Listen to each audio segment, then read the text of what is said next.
16M, live with my dad, his affair partner wife, and her two kids 12 and 8. I have an older sister, 19F, who's in college. What happened is 4 years ago my parents divorced because my mom, sister, and I found out my dad was cheating. The affair partner's husband also found out about the affair. My mom and the affair partner's husband divorced their spouses, and that left my dad and his affair partner to get married. The affair partner's ex stopped seeing the kids after he found out about the affair, and it's not because they're my dad's. They can't be since the kids are a different race just like their dad.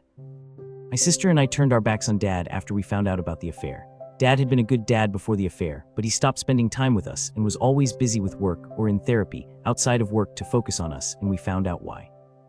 My mom got primary custody of us, and that was a huge relief. But mom died unexpectedly last year, and then I had no other choice but to move in with dad and his affair partner. They tried to convince my sister to move in too, but she was going away for college and wanted nothing to do with them. When dad's affair partner tried to suggest she should stay a while, my sister told her to die. Then she blocked my dad on her phone, and she only talks to me. We talk almost every day. I keep her updated on how awful it is living with them.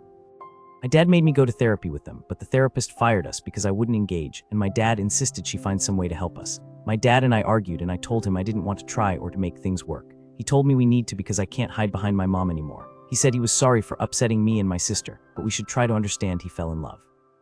I told him I didn't care, and I was only there until I didn't have to be, and then I'd do what my sister did.